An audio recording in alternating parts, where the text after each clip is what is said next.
Are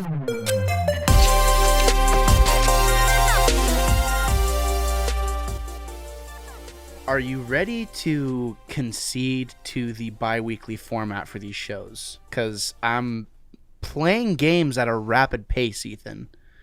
What's the count? I'm up to 8 now. That means I beat 2 over the weekend. And I have No, not yet. I'm not conceding yet. Ethan, I'm telling you, it's going to be bad. I've talked to multiple people. I was talking to Mikey, and Mikey's like, yeah, I almost texted Ethan and said, you realize Gabe will beat 50 games, right? So I'm just trying to save you, some... It's not that... I know you can beat 50 games. It's just, can you do it by June 1st? June 1st? We talked about a year. I had a year to beat 50 games. No, I think you need to go back and listen to what we were talking about. No, I did not say that. We were talking about you June said 1st. No, you said yeah, you'll be done by June. You were joking about it. I was like, yeah, I want to beat 50 games this year is what I said. You're like, you know what, if you can do it, I'll do 2 episodes, or whatever you said. And I was like, really? And then you're like, yeah, oh great, now you're gonna have it done by summer, yada yada. That's what happened. I remember it because I've gone back and listened to it, Ethan. Okay, well, in my mind, I had June 1st. Yeah, you're trying to change the deal is what's happening. You're trying to sabotage I am altering the deal. Pray I don't alter it any I don't further. alter it any further. Yeah, exactly. But no, I'm enjoying it. It's been there is a certain satisfaction. I almost wrote a blog post about this the other day, but I didn't really have enough time to go through it. There's a satisfaction that comes with crossing those games off your list. But the only bad thing is whenever you come across a game that's really special or that you really enjoy, you're kind of taking your time with it, the object beyond beating the game, it's like, man, I'm really enjoying this. But then when you beat it, it's like, frick, what am I going to play now? Because nothing else is quite as good. So for instance, I've been going through like a bunch of shooter stuff. So I have all 3 BioShock games that I have not completed on PC that I want to go through, and I bought them. So I booted up BioShock Infinite, and I was like immediately sucked in. I've talked about that game so much, and I was like, frick, am I gonna have to like stop playing my PlayStation so I can literally just play BioShock the next month? Because that's probably what's gonna end up happening, especially since I got a very, very, very pretty new toy, Ethan. I got this is my second Duke controller, and I got the Cortana edition. So you can see Cortana's lovely mug is right there. Yeah, that is nice. And one thing that happens, Ethan, I'm going to show you. Here, I'm going to plug it in, and you can witness this majesty. So, ladies and gentlemen, all you audio listeners, whenever you plug it in, a clip of like the old Halo games play. So, and then like cool. Halo 20th anniversary pops up, and like anytime I press that button, it comes on. But literally, this is the only thing I think I've found that feels the most like my DualSense, and I really, really like using it for Xbox. So there you have it. But long story short, Ethan, from that very long cold open, I'm going to beat 50 games. I'm giving you an easy out now, and we can just stop all this nonsense. No, I think it would be unfair and, frankly, immoral for us to not make you do the 50 games before we start doing all right. Whatever. Ladies and gentlemen, shows. No, we're moving on. You see what happens whenever you make me feel bad about myself? Ladies and gentlemen, welcome to the show. You are listening to Punch Counterpunch. There is a new Punch Counterpunch, a second Punch Counterpunch. And guess what? What's funny is the world, the universe is kind of like, aligning. Everything's coming together because this supplementary show is Ethan's idea. So deep down inside, Ethan wants to do 2 shows a month, like borderline. That's what wants to happen whenever there's news for it. Ethan wants to do 2 shows a month for about 3 months, and then he's done. Yeah, he's gonna be like, man, this is really stressful. I don't think I can do this anymore. I'm like, yeah, I know, dude. Welcome to my world. No, I'm just joking. No, it's Punch Counterpunch, ladies and gentlemen. It's the show where we talk about the news. That's probably too old to talk about, but we sit down and talk about it anyways. Today we have some gaming news for you. Me and Ethan are going to catch up just a little bit. And yeah, there's going to be a lot to talk about. So I was looking at your notes you had, and I have things to say about all of these things. So I figured you did. I had some questions in here for us to kind of wrap up our discussion on, but yeah I figured you'd have some hot takes about all of these. Yeah, and the fact is, this is like hot off the press. I mean, most of the stuff was within the last 24 to 36 hours. So. Yeah. Yeah, for sure. Once we're kind of on top of it. I know that never happens. Like, what the heck? It's nice whenever you have just a few things to talk about. We know you can bounce off the ideas off somebody, and it's like actually fun, you know. Yeah. But anyways, well, we're gonna do a little bit of a catch up. What have you been up to, and why are you not drinking bourbon? First of all, address that. Well, I had been a little under the weather the last week. It was not COVID. We were tested. So I've been drinking lots of water in the last week, staying hydrated and just trying to stay healthy, you know, that sort of thing. Well, in Kentucky, whenever you get sick, they make you take a shot of bourbon and walk around the block, and you sweat out that fever. Did you do that? I believe it. Yeah, I believe my that. Mom's from my stepmom's from Kentucky.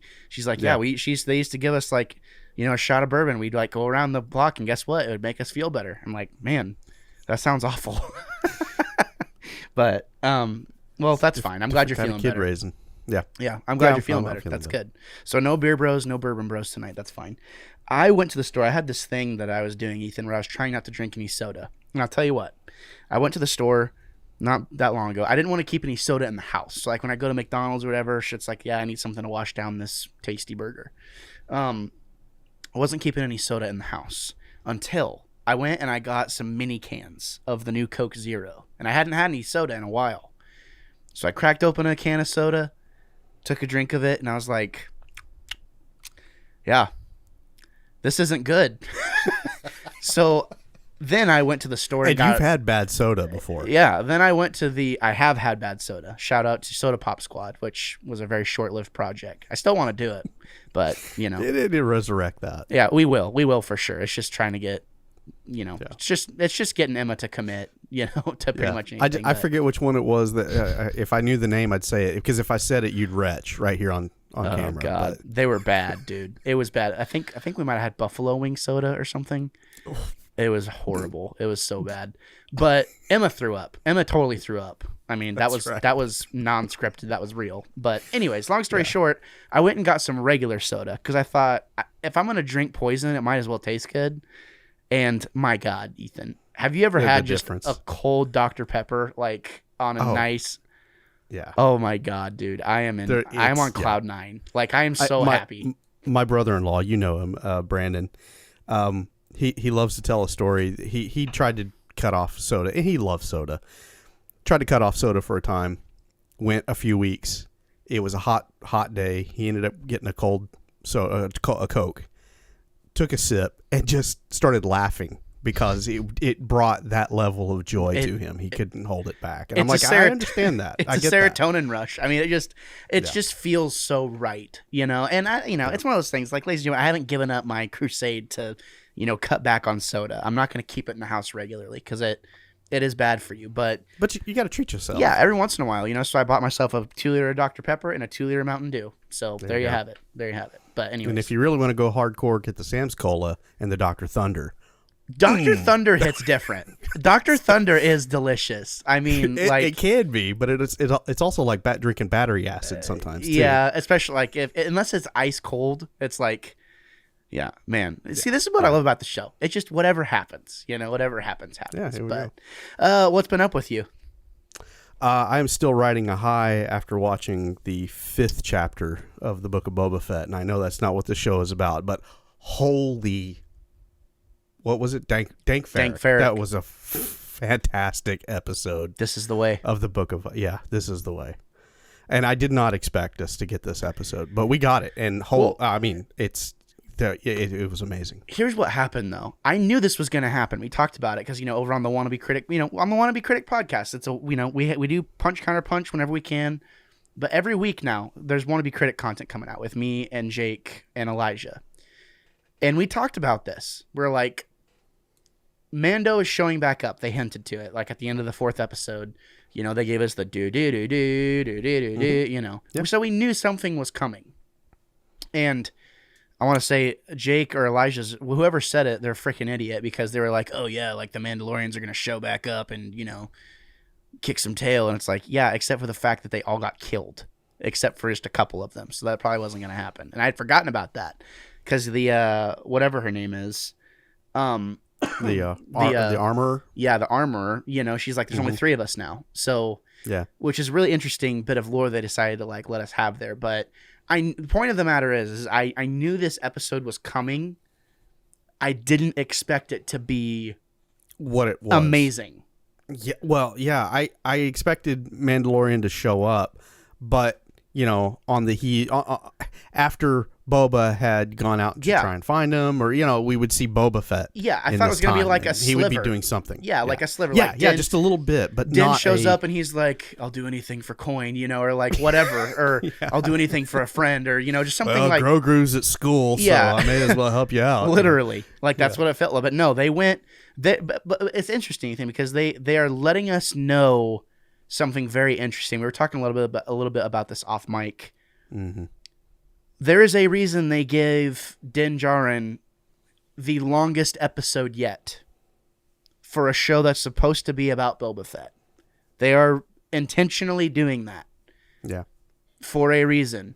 And I'm not going to talk about it yet because I know you're like, whenever the series is over, We'll let that be, and we'll definitely be talking about that later, I do believe. Yeah, no, I agree. But as far as like what you were saying, I was on cloud 9 the entire time. And like I still can't believe we got that episode. And give Bryce Dallas Howard, like literally just let her do whatever she wants. The trifecta, our Lord and Saviors, Bryce Dallas Howard, Dave Filoni, and Jon Favreau. The Holy Trinity. The Holy Trinity of Star Wars, exactly. That's exactly what's happening. Yeah. They are not the same person, but three separate entities working together for one purpose. But that is the way. It is the way. It's through the three of them. Yes. And Robert Rodriguez, just eliminate him from existence for the Star Wars universe, because anytime I see his name, all I'm going to think of is Spy Kids and From Dusk. Excommunicate him. Yeah, literally, from Spy Kids and From Dusk Till Dawn. So, Anyways, but so that and while I was at it. I alluded to it on Twitter, and then I had them here, so I've got my brand new my little Slave One, and I'm ready to put this on a tabletop and roll some dice. That will be awesome once I get a chance to do that. So, it's cool. It's a great time to be a Star Wars fan. And as I drop my shit, you just broke it. You freaking broke it. It's over. We'll clean it up later. Yeah. No, it glue is a wonderful thing. Yeah, it is. You'll be fine. You probably won't even need glue. It is a great time to be a Star Wars fan. We're going to talk about that a little bit tonight. With EA and Lucasfilm Games, talking about Respawn. And it's nice to anytime any like new Star Wars content comes out, even whenever the new movies were coming out, no matter what your thought process was on that story, I was very excited because new Star Wars was coming out. So for you, it may have been like, I am cautiously optimistic. I want to like this. I know I'm not. I'm not going to like this because I know I'm not going to. But it's Star Wars, so I have to be a little excited for it, right? New Star Wars. You talked about that a little bit on the Rise of Skywalker show, which hasn't released yet. So just let you know. But check it out, folks. Yeah, keeping it real. Go check it out. That's how I am right now, because not only are you excited for it, but week to week, we know we're going to get something where it's like, oh my God, everything is going to be water cooler type moment, But anyways, as I was saying before, it's an awesome time to be a Star Wars fan for the simple fact of not only are we anticipating new Star Wars, but we know there's going to be like good aspects of all of it. There's going to be some bad for sure, just because nothing's perfect, including Star Wars, but yeah, it's an amazing time to be a Star Wars fan. So I'm glad we're on the same page with that. Have you been playing any games? I've been playing X-Wing Alliance. We talked about it a little bit, not on any of our shows, but I finished Squadrons and did the entire campaign in VR, and holy cow, that was a wonderful experience. Totally different than trying to play it on a 2D screen. I was having a little trouble with that. I think I have talked about with you on that. There's a lot going on the screen with Squadrons. It's not just black and the ships like you have in the older simulators.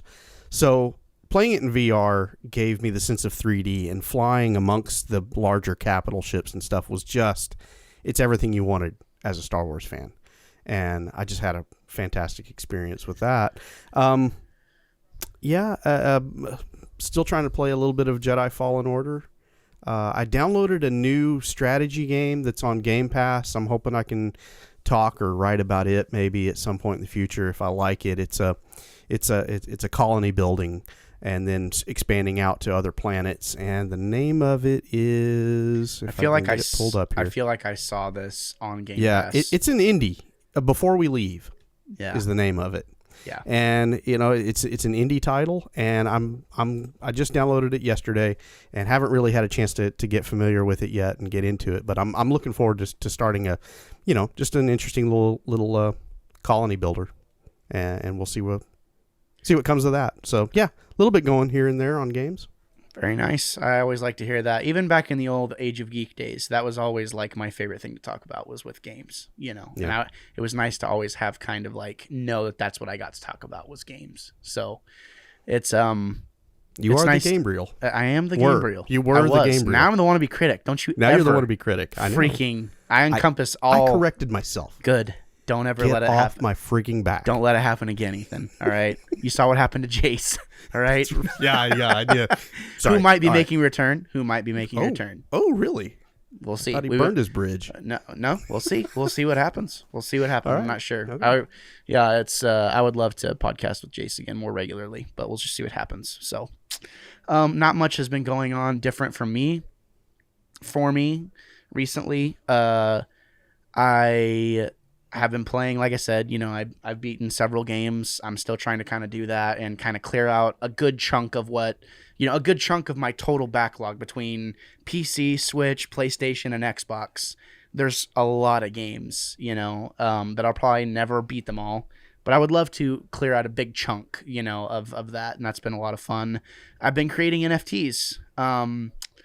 I've been creating music NFTs, which is a relatively big, largely unexplored space, and the content that's there isn't very good. So I kind of saw it as an opportunity to start making something, and who knows, we'll see what happens with it. But got my studio kind of rearranged for more of a musical setup. Here's my keyboard right here. You know what I mean? So yeah, it's been fun, but lots of things happening, but still more of the same, if that makes sense. So, yeah. All right, let's give the people what they want, Ethan. Let's bring it home. You know what I mean? We got news. Let's do what we wanted to do here. Yeah, exactly. I'm gonna let you take the lead. Okay, so yeah, we got 3 headlines that we're going to talk about. Well, actually 4, if you want to actually lead us off with the big news that happened at the top of the week. I'll let you lead off on that one. Yeah, sounds good. So, you're talking about the Eurogamer, right? No. Actually, we were just kind of ad lib on this one because I didn't actually get notes on this one. Gotcha. I wanted to acquisition. Yeah, I mean, it's big acquisition. The big acquisition. Yeah, it's just like Microsoft just kind of quietly tweeted out, "Hey, we bought Activision Blizzard. Hey, we spent billions of dollars. Not just billions." And totally changed the face of the gaming world. $70 billion. Yeah. That is more than some small countries. I mean, it's insane. You can't even comprehend. It's gotten to the point where you can't even comprehend that type of acquisition. We thought that Bethesda was a lot, $8 billion. That was twice what was paid for Star Wars. This is almost 10 times that. And the difference, we've talked about this before on the show, like the difference between $1 billion and $1 million, you can't even quite fathom it.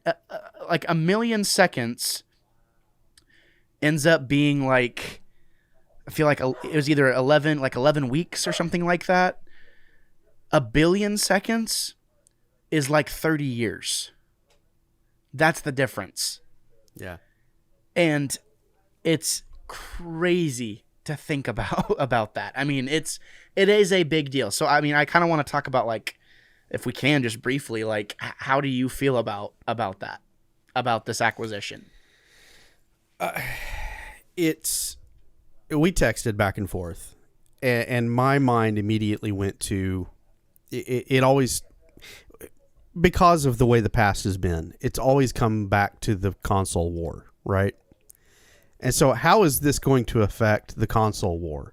And my immediate reaction was Sony just got put into place. And probably what's going to happen with Sony at some point. Maybe not this year or next year, but at some point in the near future, I would say 5 years, maybe less. Sony will probably occupy that same niche space that Nintendo has occupied for a long time, where you don't put Sony and Xbox and Nintendo all in a row and say these are the big three and they're duking it out. Nintendo is still a big three, but you don't put Nintendo in that same category with Sony and Microsoft, right? Now I think it's Sony's probably recognizing that they're now going to be not the gaming system for the masses that they have been up until this point. So here's kind of where I fall with it. I think once Microsoft realized what their end goal was with Game Pass, what they wanted to do with Game Pass, and realizing that, because Game Pass, let's rewind a little bit back to like 2015, 2016, no, 2017, somewhere around there. I think it was like the year I got married that Game Pass was like announced. So 2017. That was a last-ditch effort for Microsoft to remain relevant. That was a huge gamble. The games that were offered on Game Pass were just okay. Like, they were just okay. And then it kind of started snowballing. And once that snowball happened, they realized they had something, and Microsoft realized, wait a minute, we have an excess of, I think I read something like $10 to $12 billion, like floating week to week in capital. Excess. So literally anything you want, like, you can have it. Mm-hmm. So they shifted their mindset to say, okay, we're going to make Game Pass this thing where your smart TV, your phone, your PC, your Xbox, you can play it on all of these things. We are going to strong arm ourselves into this industry as being a household name. For lack of a better word, it kind of feels like on a much grander scale what happened with the Wii. You didn't know anyone who didn't have a Wii whenever the Wii came out.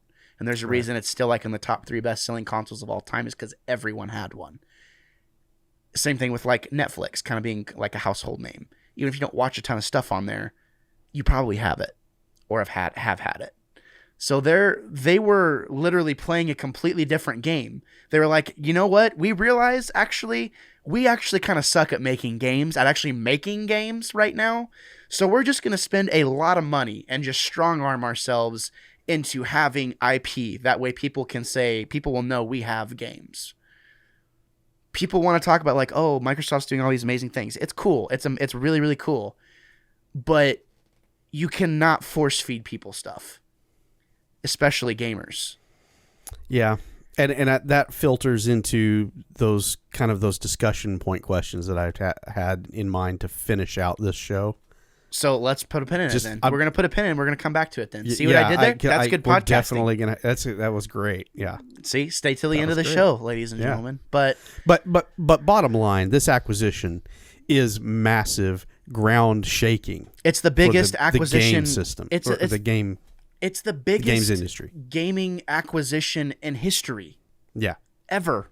Yeah. We've never seen something like this. This is like, and if somebody came out with a headline, Amazon acquires Walmart, the world would go nuts, wouldn't they? Totally. And we're talking about money that is not at that level, Amazon taking over Walmart, but it's darn close. I mean, we're talking more money than, like I said, the GDP of some small nations. This is not an insignificant amount of money that we're talking about here. And it is going to fundamentally shift how the gaming world goes forward. Literally, Microsoft said, like, hey, how much does Nintendo cost? And like, what do you mean? What do you mean Nintendo? It's like, like the entirety of Nintendo. It's like $55 billion. It's like they literally bought Nintendo for $55 billion and still had 20-ish million to spend on whatever they want. That means they could have bought Bethesda twice again. Yeah. It's insane. It's a ungodly amount of money, and it's just it opens up a really big discussion. So yeah, it's shaking the industry. Yeah. It's really big news, and I can't wait to talk about it more towards the end of the show. So stay tuned, ladies and gentlemen. Okay. So from this first headline that I had down here, of the 3 that I put in that we wanted to get to, all of these were from basically the last 24 to 36 hours. So here we go. From Eurogamer.net. Blizzard quietly drops a new title announcement.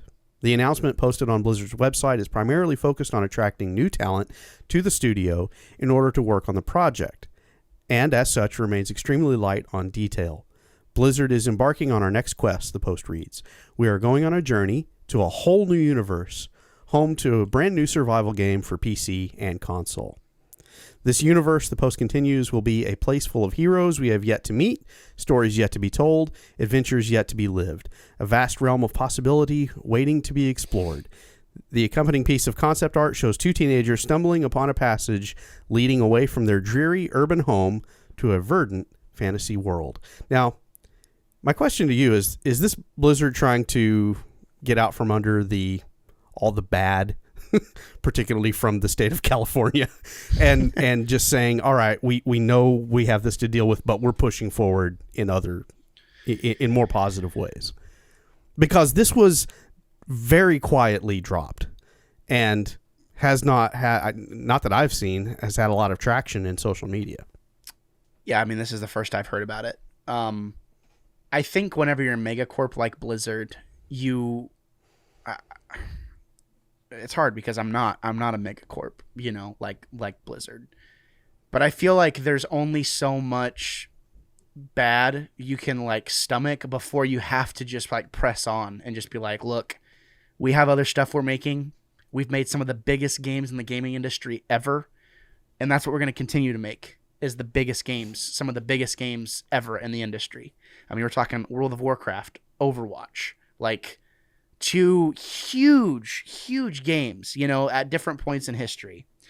So to answer your question, I think you have to say something. If you have something and you want, I mean, realistically, this announcement probably could have come out 5-6 months ago before everything started happening with, Bobby Kotick and all this other stuff, all these accusations coming out, and just the response that the industry had. I mean, there were outlets that weren't gaming related that were talking about this. It was horrible. So yeah, I mean, I don't know if it's them trying to escape. I think it's them trying to create any new narrative. Anything, literally anything to take the heat off of what they are doing, or what's happened. So my question is, for us as a community, do we look at something like this? And I looked at the concept art, and I was intrigued by it, and a little bit of the excitement of something new. I could look at it and say, yeah, this is a cool thing. But as a community, are we at a spot where we can allow them to move forward and ignore everything that they are burdened with right now? Here's the thing. Should we do that? Here's the thing. The people running a company, I'm going to say something that's a hot take. Most business owners you meet and talk to are idiots. Fact. Some of the most arrogant, dumb people I've ever met in my entire life are business owners and have money. Yeah. And we can damn them if we want to. We can damn the studio heads. But the fact of the matter is there is hundreds of people a part of these companies that are all evil, love what they do, and that work hard to create something that's special for a community. Yeah. So to me, it's I can't support this. There's these Twitter warriors, out here talking about all this stuff and saying how could you support, and you better be doing this, this, and this if you're going to buy these games. It's hey, how about you shut up and just let people live their life? Because there's a lot of people that if they read that tweet, if they read what you said, they'd probably be I love what I do. I don't support bad decision making, but I have a job in this industry doing something I love, making something I love that I believe in for you. So Bobby Kotick's not making games. He's trying to run a company. So it's not from the, that old saying of it all starts at the top and then trickles down. One bad egg, it does not inherently make a any type of company, bad. Say what you want, but think about Jeff Bezos. Like, think about what you want about Jeff Bezos. There's people that work at Amazon that's like, yeah, like they've chosen to work that difficult job and do that thing, but there has to be an element of rewarding. If you're trying to tell me that like working at Amazon's the only job that you have, it's like, get another job then. If it were so bad for them, they would be finding new employment. You would be hearing, and again, we've heard about like walkouts like at Raven Software and stuff like that. We've talked about these mass, these companies like organizing mass walkouts. I mean, the company that literally is spearheading Call of Duty, organizing walkouts. Call of Duty, like Warzone, like one of the biggest games in the world. They're organizing walkouts. So it's not like things aren't happening. The people that want to be vocal about the bad stuff that's happening, they're taking action. They're trying to say like, hey, like, no, we don't support this. Like, we don't want to be a part of this. Like, we want to be able to do what we love without having this thing tarnish our name, the hard work we've done. So, yeah, to me, it's like, I'm not going to damn an entire company for a leader that's an idiot. Once this acquisition goes through between Activision and Blizzard, Bobby Kotick's gone. He's gone. Yeah. It's not like it is not even a question in my mind as if he is gone or not. Yeah. Like it's over. So what you're saying is obviously as the Post stated, they want to bring in fresh people, fresh ideas to go with this new franchise or this new IP that they're going to develop. So what you're saying is that we as gamers, if we want to be excited about it, be excited about it. Yep. That's what I'm hearing. Don't be afraid of it. Don't be afraid of what... Don't worry about what's happening at the top. That will sort itself out. Yep. It will be sorted out. Yep. Be excited for the thing to be excited about. Yeah, and I mean, I think the better conversation isn't as to if we should support this company or not. The better conversation is this going to be good? Because... yeah. Literally, when Destiny was coming out and concept art was being released and they were pitching us this idea of how great this world was going to be and how amazing it was, when the game came out, it was nothing like what they said it was going to be. So, to me, that's my first red flag that goes off is like, oh, yeah, well, I don't want to get invested emotionally into anything that's about to happen with this game because you could tell me one thing and it could end up being a completely different thing by the end of it. That is the better conversation to be having as gamers. Like, the moral dilemma as gamers... the Twitter warriors, the people out there thinking that they're making a difference with their voice. Sorry to tell you this, you're not. That's the hard truth. Keep your politics, keep your moral issues to yourself with your less than 1,000 followers, because you can tweet about it all you want, you can say all you want, but guess what? No one cares what you think. Wow, Gabe. Boom, roasted. Do you see the comments below? You're just lighting it up. Bring it. Bring it on, dude. Wannabe Critic. No, I hear you. I hear you. And I hear you. And I don't have a counterpunch for that. People I don't. People would listen to this conversation and be like, how could he say that? It's like, I am in the literal like place to play games because I am a gamer. I am not a politician. I am not a world changer. I am not someone who is going to make one lick of difference, because it's like you said not too long ago, Ethan, the rich are going to stay rich. The bad things that happen in this world, guess what? They ain't changing. It's only getting worse from here on out, and you are an idiot if you think it's going to change, and you're an even bigger idiot if you think you can make a change, because you can't. Like, you can't do anything. Boom! You heard it here first. You heard it here first. I'm 2 bourbons in, and I am a loose freaking cannon. No, I just had to get it off my chest, Ethan. Do you feel better? I feel great. Okay. Like, if this was like, let's say for just like, let's go down the hall of consequence. If we were popular, and if we had hundreds of listeners every single show, people would love us and would defend us because we are being balanced human beings. I listen to industry shows where people don't pick sides. They talk about what the industry is known for, which is video games. It's like your personal opinion on X and Y person doesn't really matter whenever it comes down to video games, because guess what? The game's going to get made and people are going to play it. Boom, roasted. There you go. Let's talk about a happier subject, at least for us right now, and something to be excited about. From StarWars.com, Electronic Arts and Lucasfilm Games announced today that they will join forces once again for 3 new Star Wars titles.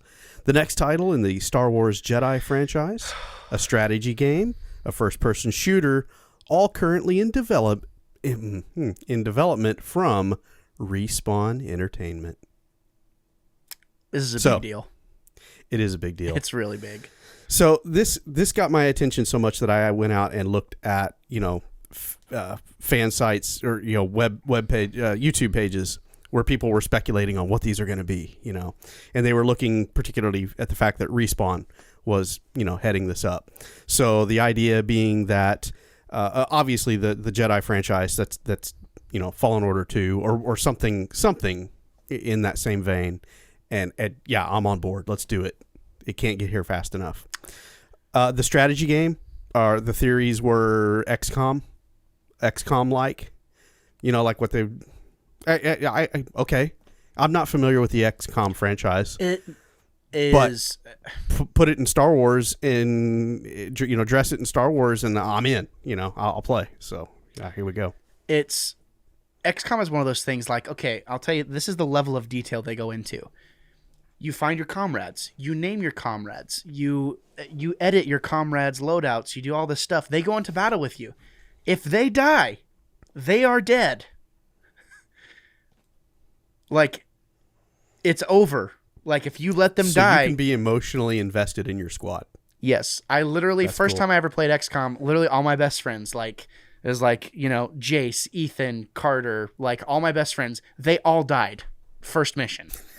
I was like, my Jake, like it was bad, but yeah. They are what they are doing is so smart, like with all of the Star Wars content, because like I have a hot take or a theory that this shooter. Go ahead. We didn't. Yeah. It's got to be Republic Commando. Follow up to Republic. You think it's going to be that? Oh God, it has to be. That's like the most successful shooter that Star Wars ever had. See. Besides the Battlefront, but they're not going to do a Battlefront thing. Yeah, because that's DICE. DICE has the rights to that. So yeah, and if they tried to repeat that, it's that's the dragon eating its own tail. Well, and look, if it is Republic Commando, the thought of being a stormtrooper or like a clone and being able to do things that I did in Titanfall or have that same feel. Titanfall 2 is one of the greatest first-person shooter campaigns I've ever played. Like, I would put it amongst the likes of, like, Halo 3. Like, it's incredible. So, if they take those things that they know how to do really well, which, let's all really remember who Respawn is, ladies and gentlemen. Respawn is the remnants of a Call of Duty team. Like, they used to make Call of Duty. Like, the biggest shooter on the planet. They helped with it. Yeah. So, they know how to make... literally Apex Legends. They know how to make a game feel unique. Did Respawn do Jedi Fallen Order? Yes. Okay. Because okay. Yeah. All right. So yeah, the fact that Jedi Fallen Order is made by a team like that just goes to show like how talented they really are. Yeah. So you're gonna put all of these, all of these games with all very different directions that are all going to be canon Star Wars stories, which means one big thing. There was a time where, you'd license out a game, a Star Wars game, and it'd be like, whatever. Like, it is what it is. Like, it doesn't have to be amazing. That has changed. You cannot put any piece of Star Wars content out that is not an absolute banger now. For the simple fact that The Mandalorian exists, The Book of Boba Fett exists, Jedi Fallen Order exists. We're in the new next gen of gaming. You cannot put out a Star Wars game or something that has Star Wars on it if it's not top tier. You can't. So they picked someone really well, like really good, to helm these games and do this. Like, this is such a smart decision. Yeah, we can speculate all day long on what these are going to be, but the chances are, because of Respawn having it and working on it, and EA, who definitely seems like they have righted the ship to a large degree. Well, and so this gives me hope that we've got some great games. What was it? 2 months ago, we were talking about there's not much going on in Star Wars gaming right now. Buckle up. Yeah, until now. Well, and that's the thing. Like last year, EA made the best decision they probably ever made for their company ever. They literally told their developers, "Okay, guys, pitch us good ideas, and you can literally do whatever you want." That happened last year. Like they've relinquished. They don't want to be in anyone's business, any of their developers' business. They want to trust their developers to make good product, and they want them to be able to do what they want to do. And that's how you have, like, this industry moving forward, that's how it's going to have to be. Because when something is bad, it's so easy to point fingers at whose fault it is. And, I can't wait. I mean, here's the thing, too. A Star Wars first-person shooter, we could literally see something like Destiny. A game that you can literally spend forever in if you want to. Like, just the possibilities are endless. So, yeah, I'm very, very excited for this announcement. Yeah. Again, great time to be a Star Wars fan. Yeah. All right. So the last one I've got here comes from TheVerge.com. 20 million people have played Halo Infinite. 18 million people have played Forza Horizon 5. This came out alongside the Microsoft earnings report, which was very positive. Couldn't stop their stock from being sold off at the end of the day, but bygones. Microsoft's in a very good position right now.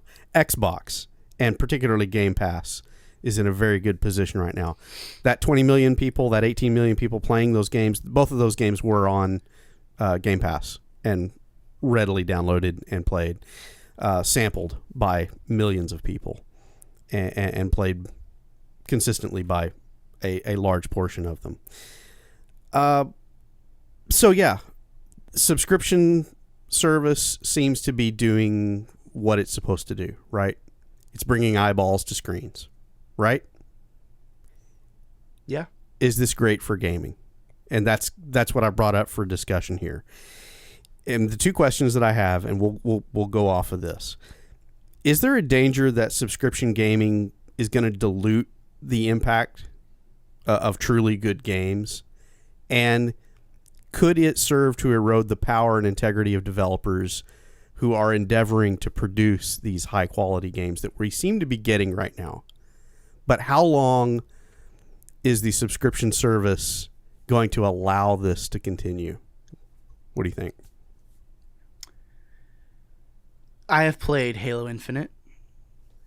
I have played Forza Horizon 5. Halo Infinite is a great game, truly. It is an unfinished game. Forza Horizon 5, I have played a good amount. I've played a decent amount of time of it. But whenever I go from Forza Horizon 5 to Forza Horizon 4, there isn't enough of a jump in quality and enough of a difference in gameplay for me to think to myself, wow, I really wish I would have spent $60 on this, or I would have spent $60 on this. The problem that no one wants to talk about with this whole thing, the Game Pass model works, and it works exactly like Netflix works. We're going to flood this service with content, and in your mind, you think you're going to consume a good portion of it, but guess what? You are not. And if you can strong arm your way into owning a large chunk of what the industry has to offer, and they're playing it on your service, guess what? You don't have to do anymore. Support developers. You don't have to make good games anymore. You don't have to make. Yeah. You have to make good games. You don't have to make amazing games. And the amazing games you make are going to be the same games that people have been playing for the past 20 years. Halo, Forza, and Gears. Period. Yeah. That is the end. That is it. If you argue against it and you're like, oh, but Fable, it's like, what have we seen on Fable? What have we seen from anything that they announced 2 years ago? Nothing. We have seen nothing on it. The only good thing that Xbox has going for them, and I am a proud Game Pass user. I have a Series S, but every single time I go to play it, whatever it is, whatever I choose to indulge in the service, I want there to be good first-party games. And right now, there's 3. The rest of the draw to Game Pass is stuff that they've just paid people to put their game, like they've just bought people out basically and put the games on their service. It's like, oh my god, Death's Door, it's on Game Pass. Like, let's open up Game Pass right now, Ethan, just for a second, because I took a tour through it yesterday. So we're gonna look at these and see how many of these are first party exclusives. So recently added, Paparazzi. Don't think that's first party. The Hitman trilogy. Enticing because it's 3 big AAA games on a free service. Death's Door, not exclusive, but everyone talks about it. Nobody Saves the World, available everywhere. Outer Wilds, I think that actually is an Xbox exclusive. But as of right now, they bought all this IP, and they're Spelunky 2? I don't care about Spelunky 2. Most of these games are available still elsewhere. Yeah. So they've given very little incentive from a first-party standpoint to make it seem like, to me, Game Pass is impressive. Like, that is cool. It would be way more impressive if there was games that Microsoft actually put time and effort into making amazing. Because guess what? Anytime a PlayStation game comes out, first-party title, it is renowned across the board. Millions of copies sold. Not millions of people that have just dipped in for a few minutes. Like, 20 million people, that's an impressive number. That's 20 million people paying for Game Pass. That's great for Xbox. But the long-lasting discussion and the impact from those first-party titles is absent as of right now. So is this why Sony has not gone the same direction that Xbox has with Game Pass? Why would you? Is that why they're not offering? Yeah. Because you have the ability to hold your developers to a certain standard, and when they hit that standard, then you have titles that sell and you generate cash. Yeah, I mean, they don't have to be the best. Like, they don't have to be the biggest name in gaming, because literally if they go the Nintendo route and just keep doing what they're doing, they're going to make millions and millions and millions of dollars. It was never a fair fight. Like, Xbox from the beginning tried to kind of play this game of how much money can we put into developing good games, and now they've just shifted their mentality as oh, we're just going to buy everything that's available. Whereas with Sony, it's not about that at all. I don't think it's only about capital. I think they genuinely are trying to deliver quality content to their audience. And I can't personally say that I have benefited even close to the same amount from being a Game Pass user as a PlayStation user. I'm just going through the list here. How is Cricket 2019 not a talked about title? Come on, people. It's International Edition. Yeah, what the heck? Cricket 2019 on Game Pass. Simulator, go download guys. it. We still haven't got started. I haven't started on my lawnmower simulator. I downloaded it. I think it's gone now. Oh no, it's still here. It's still here. Is it still there? Okay. And look, I'm not trying to be like a naysayer. I'm not. I want Game Pass to be amazing. I want it to be full of games that I know Xbox is capable of making, and it's not there yet. Yeah, it's not there yet, because when I went down through the list, I mean, before we leave, kind of jumped out at me, and I looked a little closer at it and thought, yeah, I'm going to give this a shot. But yeah, I didn't spend $40 or $60 or whatever it would have been. I imagine it was probably a $40 game. I didn't spend the money for that, so if I get an hour or two into it, I'm not afraid of walking away from it. And when I walk away from it, there's not anything else that I'm seeing on Game Pass right now that I'm just dying to jump back into, right? Yeah. I mean, so that's why I say, is this going to dilute the ability of developers to continue to generate really high quality content and get noticed? If you're under Microsoft's belt and you're trying to get on Game Pass, yeah. Like, maybe you might be a little afraid of the future. Why it's going to get to the point to where, if we see let's say Xbox tries to have their Last of Us type experience, their Uncharted type experience. Well, I guess you could say that's Gears. But let's say it's a new IP. Like, let's say it's their Horizon Zero Dawn, right? If I'm a developer working for Xbox, I'm going to be like, wait a minute. My game has to go day and date on a service that has the newest Bethesda game, the newest Activision slash Blizzard game, the newest whatever game from all of these different companies, and my game has to compete with that. Like, yeah, obviously you're doing a job and you're getting paid to do it, but there should be a certain sense of anything artistic. You have to have a sense of integrity. Like, you want your game to be special, and I think we're going to see a lot of games be missed by the masses because it's not going to get the marketing that it probably needs. There's no way for it to. I mean, what are you going to spend? Are you going to spend... I mean, they spent $70 billion. I mean, there's no telling what Microsoft will do, but... top of the conversation. It would get to a point to where it's just like, wow, Microsoft is literally not shutting up about anything about anything. Like, they're just talking about everything that they're making. So they either talk about everything that they're making way too much, or they're going to wait so far in between titles that are coming out that it's going to be like, wait a minute, what was that game that was going to come out a couple years ago, or like that got announced a couple years ago and I haven't heard anything about it since then? Like, what's going on with that? Am I wrong? No, not at all. I mean, to me, it's and then those smaller titles that they get easily forgotten, they go to Game Pass to die. Literally, essentially, is what it comes down to. Yeah. I mean, if you are owned by Microsoft, like if I'm thinking about, there's a game that came out called Inscription. Everyone's been going on and on about it, or like Death's Door. Everyone's gone on and on about Death's Door. Mm-hmm. I would never exclusively sell myself to Microsoft. I would ensure that my game was on other platforms. So that's kind of bringing me to like my next thought process is like, okay, Microsoft, why would you not literally beg anyone, if your goal is for the masses, figure out a way to get Game Pass on PlayStation. Figure out a way. If you want to be the service aspect, figure out a way to make it not exclusive and literally get your games everywhere. Because guess what? You spent billions and billions of dollars on stuff so you didn't have to share.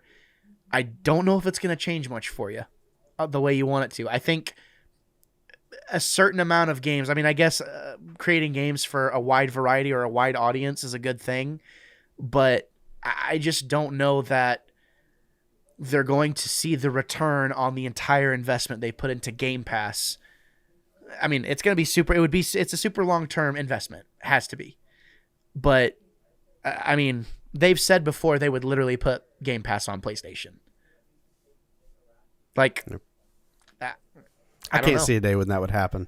I think it's in Sony's best interest to keep them separate so that they can continue to do the quality and let Microsoft do quantity. I mean, yeah, and that's that. I think there's a good, interesting question. The problem is it's going to create such a rate of turnover, I feel like, down the road a little ways further, that Microsoft in Game Pass in particular ends up kind of burning itself out. Yeah, I mean, that's speculation on my part. How long have we had Netflix? Because literally they're trying to be Netflix for games. Yeah. How many shows do you watch on Netflix that are exclusive to Netflix? I'm currently not subscribed to Netflix. I haven't been on Netflix in about 2 years. There might be 1 out of 10 shows I watch on Netflix. Yeah, and that's the way it was when I had it. And guess what? That is 100,000% what is going to happen to Game Pass. Yeah. You're going to see people that would rather... They might check out a game on Game Pass and be like, oh, this is rad. But guess what I do? When I find a game on Game Pass that I really, really like, I go buy it on PlayStation. Yeah. Because that's where I enjoy playing. Yeah, and essentially that's what I've been doing for the last 2-3 years that I've been on Game Pass. I have Game Pass essentially right now to play Microsoft Flight Simulator. And that's where if I spend time on a game that's on Game Pass, that's the one. And, I periodically, like I just did, to try and go on there and find something. And maybe I found something, maybe I haven't. And it's hard because PC Game Pass is not there. Like, it is a night and day difference between console version and PC version. Yeah, that's true. So that is one part of it. But even still, the feeling of, I already have hundreds of games downloaded on all my libraries. So if I want to feel overwhelmed about what to play, I'll just go to games I already own rather than, Game Pass. But I think one key aspect in which Game Pass really thrives, the kids who are coming up into the world, and like want to have the new toys and like want to have this stuff. If I'm a parent, I'm going to be looking for the best deal always. The best deal in gaming, without a shadow of a doubt, is and will forever be Game Pass with an Xbox Series S. Yeah. It is the best deal in gaming, period. There's no, like, if you try and argue that or refute that, you're wrong. But the best deal isn't always the highest quality. That's true. It's very true. I mean, people ask questions like, well, why wouldn't PlayStation put all their games day and day on a service that they're making? And it's like, maybe they will one day, but if I'm PlayStation, why would I? If I know I'm going to sell 10 million copies of a game, I mean, that strategy is sound. Like, that's a lot of money. I mean, the company's paying for itself. The developers are paid. People are raving about it. And that's another thing, too, is like, what has happened with Forza Horizon 5 and Halo within the past month? The hype level. Oh, massive. Well, even, I mean, upon release at the end of the year to now, who is talking about Forza Horizon 5 still? Oh, now? Right now. Today?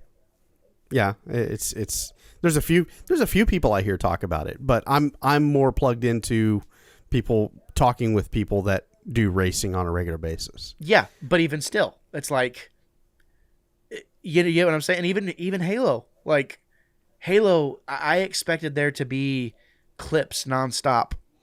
Yeah. It's been weeks. It's been weeks. There's that thing on YouTube where you watch one clip of something and then it's forever populating your suggested list. I finally did the other day watch some Halo Infinite gameplay, right? And first off, the first thing that came to my mind was exactly what you said. Sweaty as all get out. I would not enjoy playing multiplayer. I haven't at all because I would be completely lost and would just, I'd be getting teabagged constantly. That would be all of my game clips. But yeah, you're right. Now I watched several clips, moved on, decided it's not for me. I haven't really seen a whole lot pop up in my suggestion. Maybe one or two at a time. The last time I played with Jacob Bush. That's the last time I played Halo. That was weeks ago. I think that was still in 2021. That's bad. That's really bad. Literally your flagship titles and no one's talking about them. People, it's not occupying their headspace. Like, there is a portion of people that are going to be diehards and play it, but it's not what it once was. It's not like whenever Halo would come out, the entire Xbox community is playing Halo. Yeah. With Game Pass, you can't have that anymore. And if you're okay with having that be the case, where it's like, yeah, Halo is one of our great games, instead of being one of the games. Is Halo sweaty because it's completely populated by 12-year-olds that don't have their own income and their parents are paying for Game Pass? Is that what's happening? Maybe.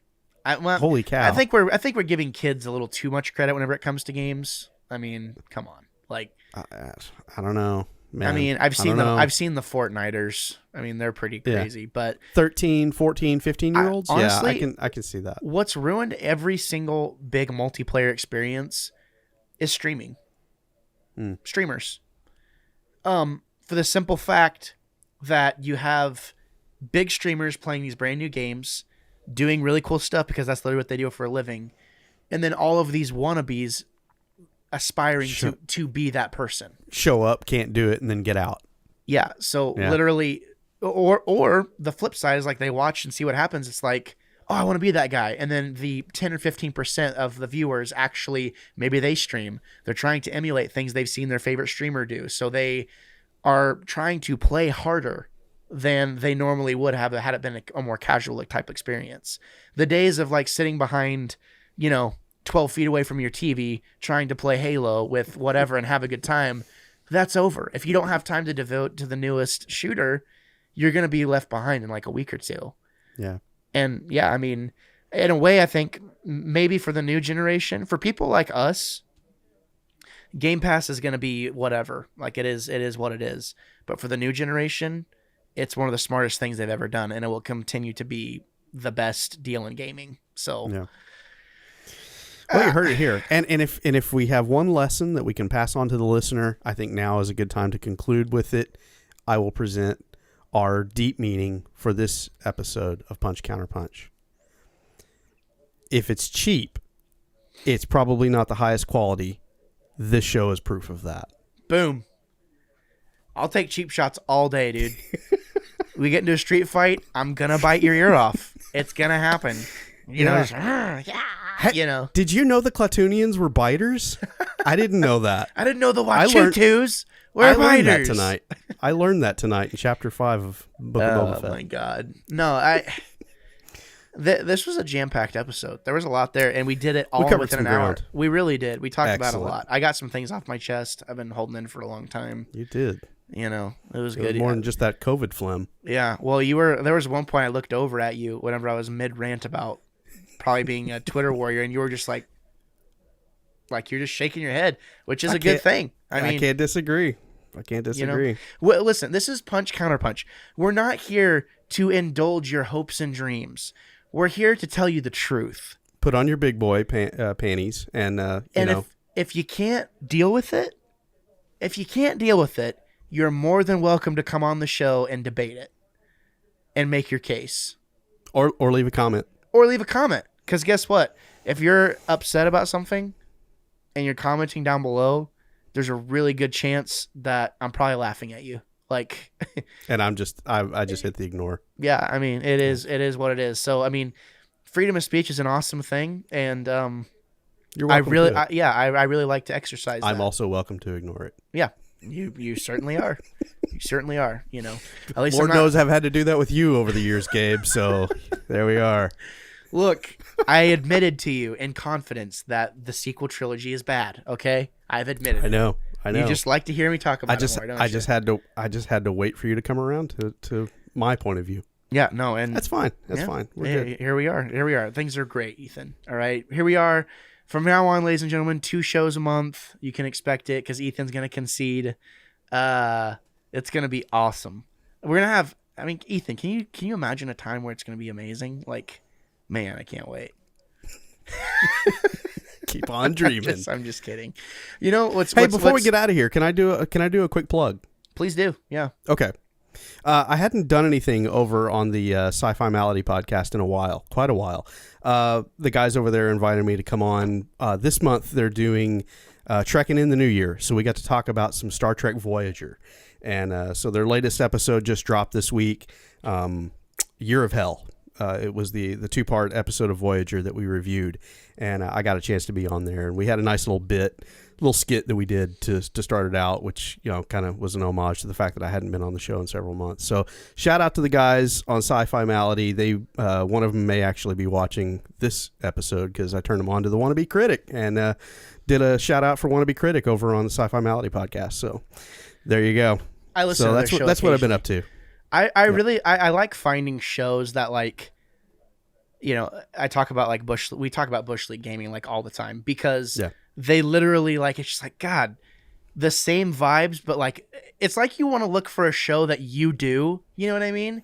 But you want it to be better. And that's exactly what I feel like Sci-Fi Malady and Bush League gaming do. We're doing it, man. We're podcasting. And one of the things you do as a podcaster, if you want to be a good podcaster, is cross-pollinate. We are cross-pollinating with anyone that's willing to work with us. So cross-pollinating. Say pollinating again.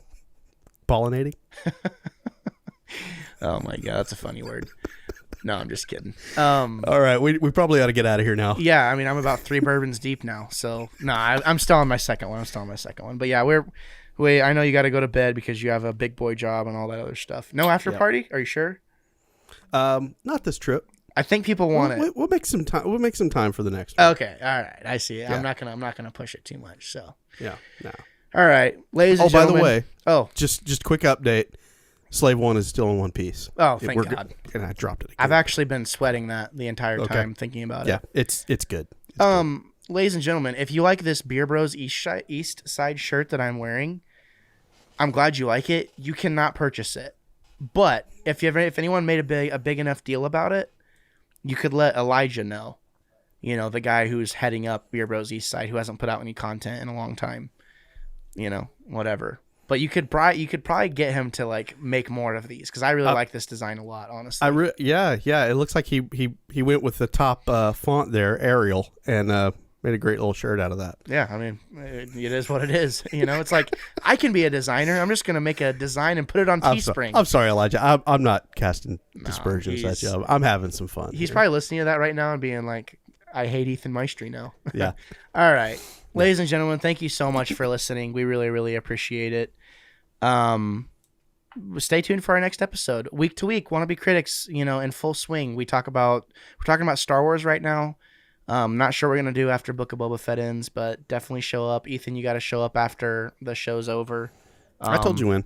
I told you when I'd be on. Yeah, exactly. So, anything else before we wrap up, Ethan? That's all I got. All right. Thank you so much, and say goodbye. So long, everybody. Auf Wiedersehen.